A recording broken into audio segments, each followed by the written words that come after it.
on this Excel file trying to get all the numbers right. And so I said, Willie, you know, would you put together what you think this is all about? And so Willie did, and what I found is interesting.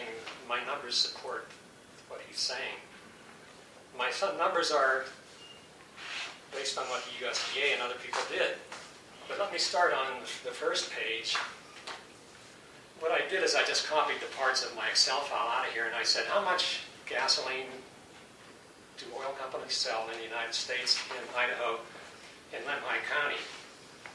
And it was a real opening to me. First, I checked my data because the DOE said that the country uses 140 billion gallons of gasoline each year.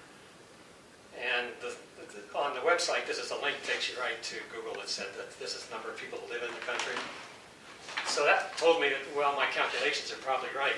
What surprised me was when I looked at the bottom of the page here, in Lemhi County, out of the county goes each year, if the cost of fuel is $2.87 a gallon, and that's about what it is now, $10.5 million leave the town.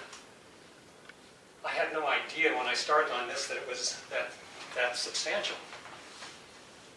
So then I said, okay, well, how much of that money stays in the town? And these are links on the website again, but it can be 3 cents, 10 cents a gallon, whatever they get at, at the fuel pump.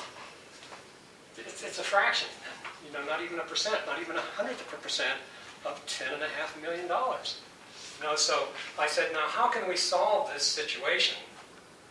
I started out as a biochemist, so my first process in trying to solve the problem is just to apply, the thermodynamics and the reality of what we can do. And that's where I came up with, well, there's this money going out of the town, and it's going for imported oil. Then I saw that, oh yeah, just last month it was 25 billion. We got 355 million barrels of oil, from foreign countries. And so I thought, well, how can we solve that? So I found these scientists, and they're just some of them have made themselves publicly known. They all say the same thing. They say that energy is one problem, carbon dioxide is the other one. And if you get into the real detail of that, it's for another time, but let's assume that there are these two problems. What I didn't realize, and that's the second one of these, but our project is constrained to meet these three objectives. And I had no idea that we probably have 78 years of oil around. I didn't know that the amount of oil we have is dependent on the well that they just drilled, because it has to last about 40 years. It takes about $1 million to drill a well, so why would an oil company drill another well? My old man told me, I grew up in Pennsylvania, so I knew there was about 300 years of coal, and that's down to 224 now. So we're not going to run out of these fuels, but there's another reason to do this, and that is that we can't just keep putting carbon dioxide in the air. The government needs to understand that. I think these scientists understand that. They're saying that. And what these scientists say is we don't get into policy. But Nathan Lewis says, what he says, and is corroborated by NASA and other people, that in the air right now is 385 parts per million carbon dioxide. That for the last 600,000 years it went between 200 and 300 parts per million. So anyhow, I'm saying we have these constraints, but the other constraint we have is we're going to have to economically compete with fossil fuels with our biofuel. We're going to have to do it without government subsidy, without any special considerations. But we think that's going to be easy, because when the economy starts to bounce up and India starts buying oil, China buys oil, the price of oil will be up to $150 a barrel again. Our gasoline will be $4 again. And as the economy gets better and better, it's just going to get higher and higher. So our plan is to take this small town and maybe 10,000 others like this and just disconnect from that bad policy. And we can do that only because the oil companies can't compete anymore with what fuel we can make in this town. We believe that, at least I believe, that the misconception that a lot of people have about ethanol or any other alternative fuel is all generated by the media. And the media are not interested in the common people, the ordinary people.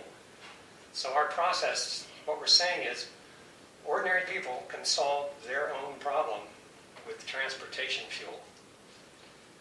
We're not confused by how much hydropower is there, because that's not going to help our cars, nor whether nuclear power makes any sense by throwing away 2/3 of the heat, just to make electricity. We're not even concerned with that. We're concerned only with this distributed use of fuel, and that's gasoline. And what we're saying is, if we can make fuel in this town, we eliminate the costs that the corn ethanol guys have of transporting the feedstock to the facility, and we eliminate the costs that they undergo, which is about $1 a gallon, of getting the ethanol back out to the coasts, to the markets. So we think we can be competitive, but nobody's grown sugar beets and made ethanol from them in this country. They have in China, they have in India. We think that the corn lobby carried that out, and we think Congress has now finally caught on to that. And that's why they took out of the USDA grant for which we applied. In the energy place, they said, you can do these things, you can do, but not ethanol. So we see that the government, I see that the government overreacted, to a problem they made in the first place, when the solution really lies with ordinary people. So then I said, okay, what does the government say it would cost to make ethanol? In 2006, the USDA said it cost $2.36. They said in the very first part of their article that nobody's making ethanol in this country, so we have to make up the numbers. I think they said that they were going to estimate.